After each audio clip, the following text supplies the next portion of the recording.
8 and 12 दोनों class के विद्यार्थी चलिए जो पिछले दिन यानी कल जो वीडियो आप लोग को भेजे आप लोगों ने उसे देख लिया, समझ भी लिया होगा और उससे पहले जो आप लोग को वीडियो भी आप भेजे थे उसको भी आप लोगों ने देखा होगा। तो अभी जो हम लोग का चैप्टर जो चल रहा है धातु और धातु कर्म, ये बताया कि 10th को ही पढ़ना है, 12th को ही पढ़ना है, मगर दोनों में थोड़ा फर्क है कि 12 को थोड़ा सा हट करके कुछ और देंगे। अभी वैसे चीज बता रहे हैं कि दोनों के लिए सेम कहानी है, सेम स्टोरी है। देखिए तो कल की वीडियो जो आप लोगों ने देखे सभी विद्यार्थी, उसमें बता रहे थे हमने यही कि किसी अयस्क से धातु प्राप्त करने के लिए सबसे पहला काम करना पड़ता है सांद्रण, और अयस्कों के सांद्रण का मतलब भली बात आप लोग समझ गए होंगे। अयस्कों के सांद्रण करने की दो विधियां बताए थे, जिसमें एक यांत्रिक विधि की चर्चा हमने पिछले वीडियो में किया और शेष जो बातें थी वो आज के वीडियो में आप लोग को दे रहे हैं। तो चलिए सभी बच्चे चैनल को सब्सक्राइब कर लेंगे, शेयर करें और फॉलो करें। तो हमने कल बता रहे थे या कल की वीडियो में बताए थे कि देखिए अयस्कों का अगर सांद्रण यांत्रिक विधि से करते हो तब तो उनकी भौतिक गुण जांच करना होगा, और कल आप लोग को बताया भी कि भौतिक गुण के आधार पर कई सारा विधि आप लोग को दिया, गुरुत्व पृथक्करण विधि दिया, हिम प्लवन विधि दिया, ये नहीं, और उसको सिखलाया भी कैसे कैसे हम लोग करते हैं, चुंबकीय पृथक्करण विधि आप लोगों ने देखा। लेकिन अगर भौतिक गुणों के आधार पर मान लेते हैं कि अयस्कों का सांद्रण नहीं हो पा रहा है, अयस्क से गैंग नहीं हट रहा है, तब वही हमने बतलाया कि इसके लिए फिर रासायनिक विधि का उपयोग कर, रासायनिक विधि यानी यूज कर सकते हैं। तो देखिए रासायनिक विधि में हमने जो विधि का नाम लिया था उसको निक्षालन कहा था, या उसी को लीचिंग कहते हैं, बात समझिएगा। अब देखिए याद करना सब लड़के कि अगर भौतिक गुणों के आधार पर अयस्क से गैंग अलग नहीं हो रहा है तो ऐसी परिस्थिति में दोनों का रासायनिक गुण की जांच करना होगा, बात समझ रहे हैं। अब देखना होगा कि दोनों के रासायनिक गुण में क्या अंतर है या नहीं, और अगर अंतर है तो उसी अंतर को पकड़ना होगा। अगर दोनों के रासायनिक गुण में भिन्नता है, अलग अलग है, तो ऐसी परिस्थिति में ऐसे अयस्क का सांद्रण हम निक्षालन विधि से करेंगे। कौन विधि से? निक्षालन विधि से। कब करेंगे? जब दोनों का रासायनिक गुणों में भिन्नता पाई जाती है। और इस प्रकार की बात तुमको बॉक्साइट में मिलेगा, जो एल्युमिनियम का अयस्क है बॉक्साइट। जैसे क्षार धातु के बारे में कहा, सोडियम है, पोटेशियम है, ये सब की बात करो। क्षारीय मृदा धातु है, मैग्नीशियम है, कैल्शियम है, ऐसे धातु कहिए। सिल्वर हो गया, गोल्ड हो गया, तो ये सब जो धातु का निष्कर्षण करते हैं, ये सब मध्य वहां पर निक्षालन विधि का प्रयोग करते हैं।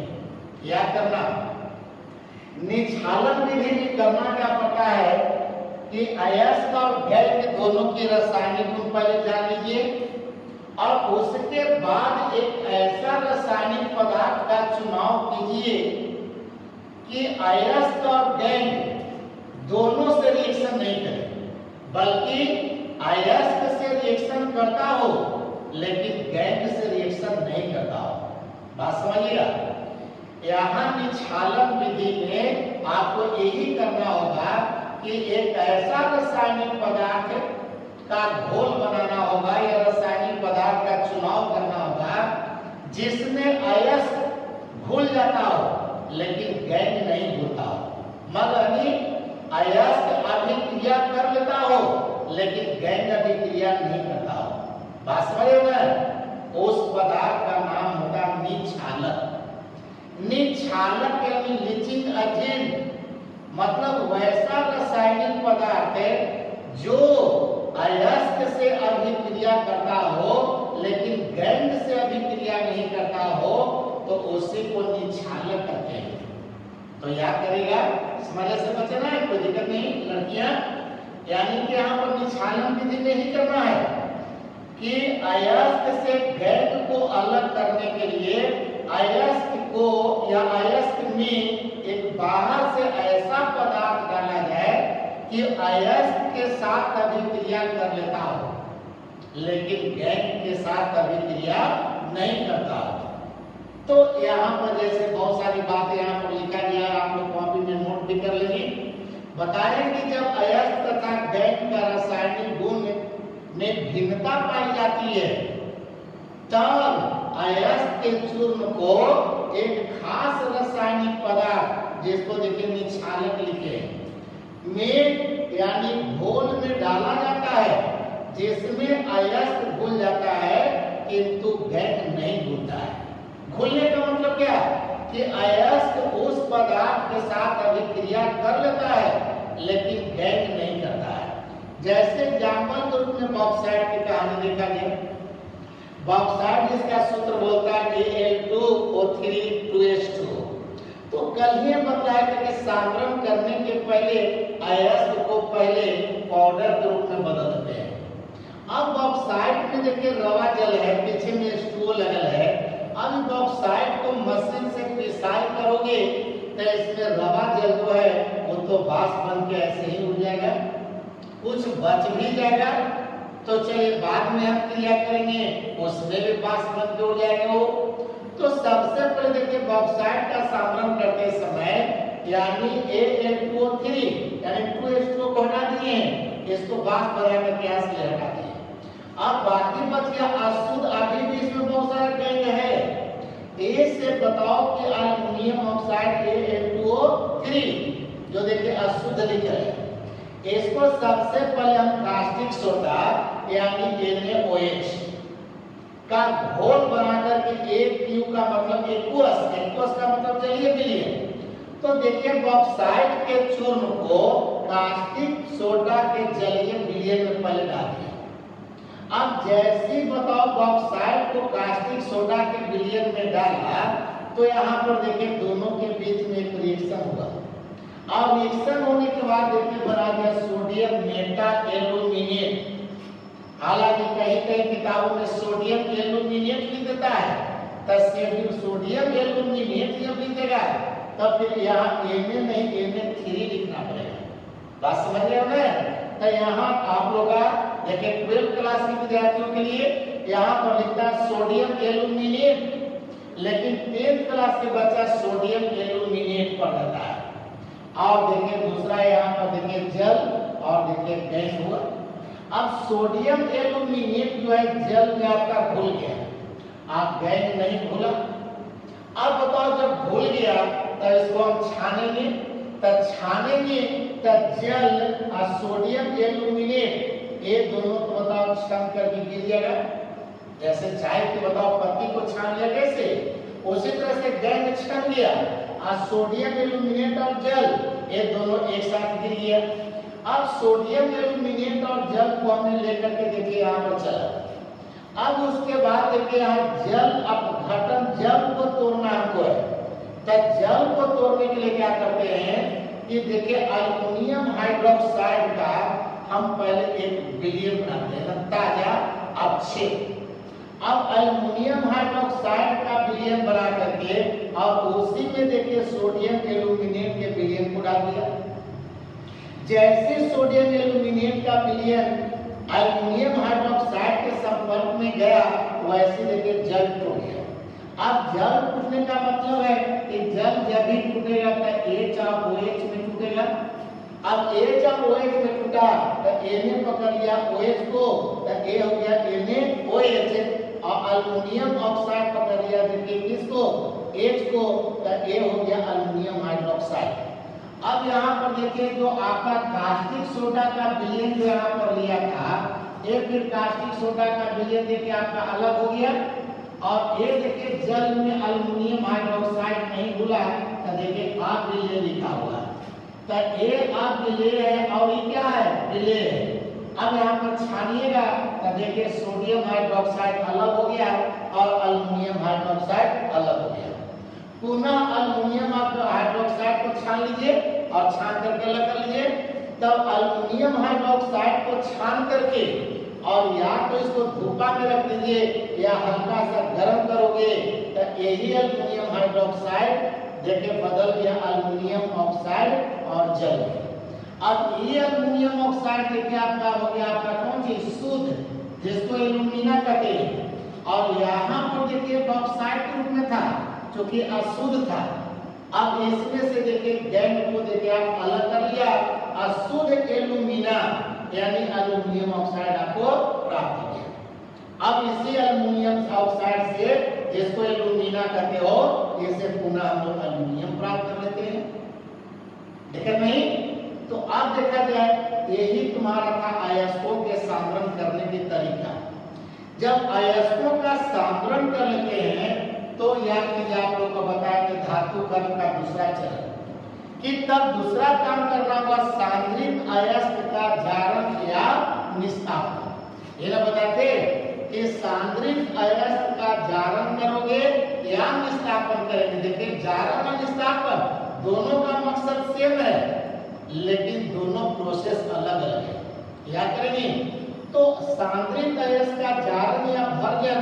अब कोई क्वेश्चन पूछता है कि जारण या भर्जन किसको कहते हैं, जारण या भर्जन किसे कहते हैं? तो जारण या भर्जन की परिभाषा थोड़ा सा आप नोट कर लीजिए। लिखिएगा, लेकिन धातु कर्म का वह प्रक्रम, ठीक है, धातु कर्म का वह प्रक्रम जिसके अंतर्गत सांद्रित अयस्क को अकेले या अन्य पदार्थ के साथ मिलाकर, ठीक है, अकेले या अन्य पदार्थ के साथ मिलाकर वायु की सीमित मात्रा में, ठीक है, मतलब बंद कमरे में सीमित मात्रा में गर्म किया जाता है या सीमित मात्रा में अयस्क के गलनांक से कम ताप तक गर्म किया जाता है, उसे जारण या भर्जन कहते हैं। फिर से एक बार लिखिए, धातु कर्म का वह प्रक्रम जिसके अंतर्गत सांद्रित अयस्क को अकेले या अन्य पदार्थों के साथ मिलाकर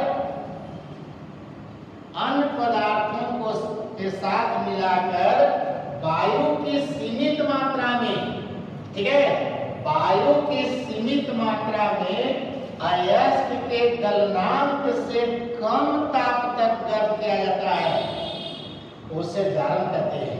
तो याद करेंगे सब लोग कि सांद्रित अयस्क का जारण या भर्जन क्यों करते हो? तो जारण या भर्जन करने का मकसद होता क्या है कि अगर अयस्क में कोई वाष्पशील अशुद्धियां हो, ठीक है, कोई वाष्पशील अशुद्धियां हो, अगर उसको हम गर्म कर देंगे तो वाष्प बन करके ऑक्साइड के रूप में बदल गया, जैसे कि एंटीमनी है, आर्सेनिक है, फास्फोरस है। और ऐसी अगर अशुद्धियां हैं और अगर तुम अयस्क को गर्म करोगे ऑक्सीजन की उपस्थिति में तो ऐसे वाष्पशील अशुद्धियां ऑक्साइड में बदल जाएगी और आपको अयस्क से हट जाएगा। तो अयस्क का जारण करने का मतलब यही है कि वाष्पशील अशुद्धियों को उसे अलग करना, ऑक्साइड में बदल देना, और साथ ही साथ क्या कि उस सांद्रित अयस्क को हम ऑक्साइड में बदल रहे हैं।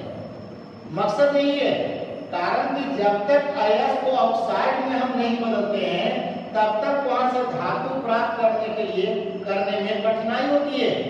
इसलिए सबसे पहले सांद्रित अयस्क को ऑक्साइड में बदलते हैं और ऑक्साइड में बदलने का यही तरीका है कि आपको जारण करिए और न तो निस्तापन करिए। जारण निस्तापन में मेन फर्क यही है कि जारण की क्रिया जब भी करते हैं तो ऑक्सीजन की उपस्थिति में करते हैं, वायु की उपस्थिति में करते हैं, लेकिन निस्तापन की क्रिया जो करते हैं वह वायु की अनुपस्थिति में करते हैं। बात समझ में है? वायु की अनुपस्थिति में न करे हो तो निस्तापन कहलाता है, आप वायु की उपस्थिति में करते हो तो जारण कहलाता है। बात समझ रहे हैं? आप देखिए खास करके याद करेगा ऑब्जेक्टिव के लिए से बच्चे कि यहाँ पर जारण या भर्जन की बात होता है, तो पूछ दे तुमसे कि तब बताओ किस प्रकार का अयस्क का जारण या भर्जन करते हैं, तो आपको सीधे ऑब्जेक्टिव में बोलिए सल्फाइड अयस्क। जैसे फेन प्लवन विधि में बताए थे सल्फाइड अयस्क, वैसे जारण या भर्जन कहेगा, यहाँ भी लीजिएगा खास करके तो बोलेंगे कि आप लोग सल्फाइड अयस्क के लिए जारण या निस्तापन आता है, जारण या भर्जन आता है। जारण भर्जन दोनों सेम वर्ड है जिसको रोस्टिंग कहते हैं। अब यहाँ पर देखिए आपको जैसे कि एग्जाम्पल में लिए हैं, जैसे जिंक प्लेट सल्फाइड के रूप में है, ऑक्सीजन की उपस्थिति में जब इसको गर्म किया, लेकिन इतना गर्म करना है तो अयस्क गले नहीं, इसलिए बोले हैं कि अयस्क के गलनांक से कम ताप तक गर्म करना है। बात समझ रहे हैं? अयस्क के गलनांक से कम ताप तक, अभी गलाना नहीं है अयस्क को, जैसे देखिए गलने की स्थिति में आ गया तो गर्म करना बंद कर दीजिए। इसलिए बोले होते हैं कि अयस्क के गलनांक से कम ताप तक गर्म की जाती है। तो यार जिंक प्लेट को देखा जाए, ऑक्सीजन की उपस्थिति में गर्म करते हैं तो यार जिंक जो था वो ऑक्साइड में बदल गया और सल्फर डाइऑक्साइड बन के यहाँ से देखिए निकल गया। जैसे सल्फाइड ग्रुप में आपका देखिए आता है कुछ सीने है। अब बताओ 12 का देखते हैं आपका अयस्क है, ऑक्सीजन की उपस्थिति में गर्म करते हो तो मरकरी देखा ऑक्साइड में बदल गया और सल्फर डाइऑक्साइड बन के यहाँ से निकल गया, है कि नहीं? तो इस तरह से अगर कहीं भी कोई सल्फाइड अयस्क है, जैसे कह लेना है आयरन पैराइट है, और ये सब को ऑक्साइड में अगर बदलने की बात कोई करता है तो सीधे से बच्चे दिमाग में बैठा लीजिएगा कि तब यहाँ पर इसको हमको भर्जन या जारण करना होगा, जो वायु की उपस्थिति में होगी।